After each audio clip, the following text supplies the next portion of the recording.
Alright, what's going on, everyone? We're at the penultimate episode of MobLand.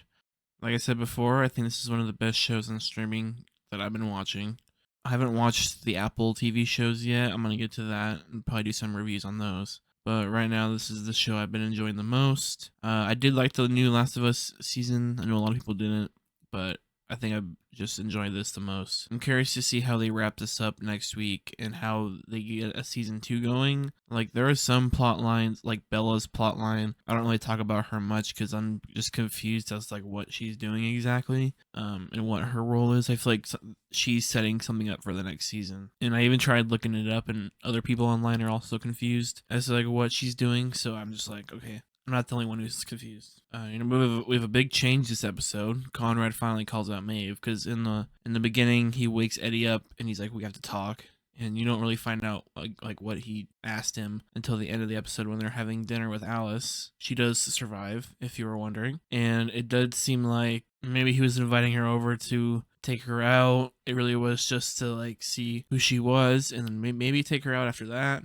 But at a point, Maeve is just like stirring the pot and Alice leaves the room, and while she's gone, she's like taking a glass that Maeve was drinking out of and a cigar that Conrad was smoking, and she puts it like in a little evidence bag and stuffs it in her purse, and Harry like stops her but eventually lets her go once she tells him about the like strike force team they have nearby that's about to come in there. At the dinner table while that's happening, Conrad's finally calling Maeve out, like, "Why are you always starting shit?" And he brings up that she's the one who tipped the police to Archie's body, and she's the one who told Richie about the Serafina and Brendan deal and like where they were gonna be.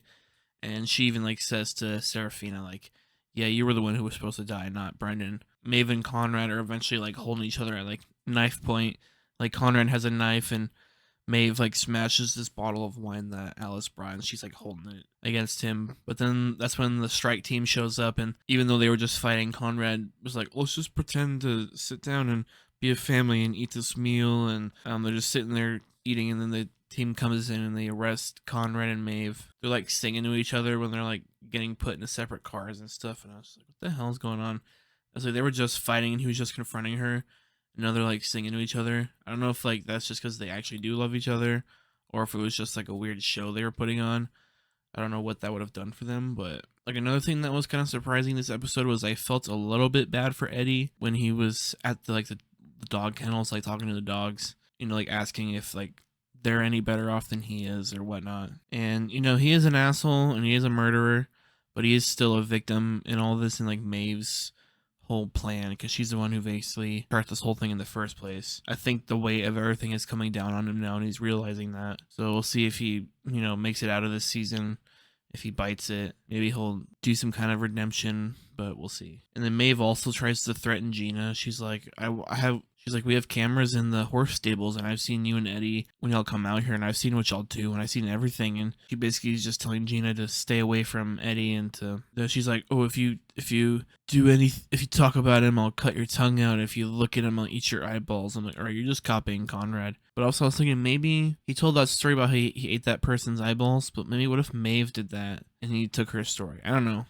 But they both said that, so I don't know who did that, or if they just made that up, and that's just like the thing they like to say. But Gina's basically like, "Fuck off," and leaves. And then we get Kevin in the Resby storyline. He finally confronts Resby. He like pretends to be like his like Uber driver or something and takes him home. And he like confronts him there and brings up the multiple rapes. And Resby talks about how he found God, and he's like apologetic and he begs for forgiveness, but he also says he doesn't remember like more than 5 years ago. At first, Kevin is like gonna let him go. He has like the gun pointed at him, but he kind of just he kind of stands down. But then Resby asks if Kevin has any kids, and that's when Kevin is like, "Ugh," and then like blasts him. That was the wrong question to ask in that moment. So that plot line got resolved in a way. I don't know how much closure Kevin is gonna get from that, but we will see. And then Conrad, Harry, and Serafina have a meeting with Jaime, the one that Harry set up with Cat McAllister. Conrad's like apologizing for calling Jaime's dad racist slurs and stuff, but you can tell his apology is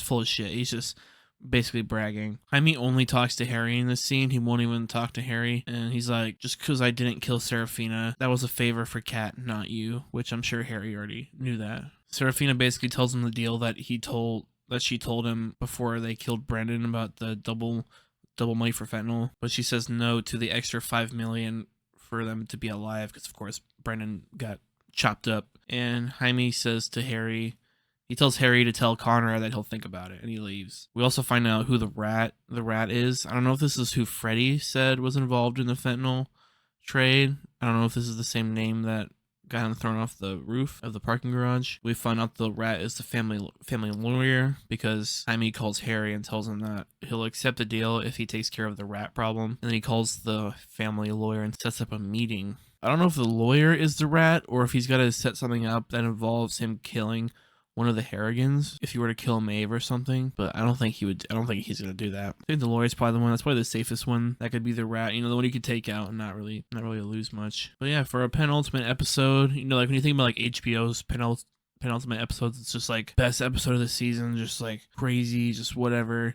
And this one's more chill, and that's that's a good thing because like episode 7 was insane. And I feel like the next episode's probably going to be crazy in some capacity. Yeah, I'm excited to see how the season lands. I'm excited to see where they do with the arc for this season, how it ends, if Richie gets taken out, if he stays around for the next season, if they bring in this other brother that Maeve mentioned that Kevin has. So we will see. Let me know if you've seen the episode. Did you like the episode? You like the season so far? Do you not like the season so far? Let me know why. Hit the like button, subscribe. Peace.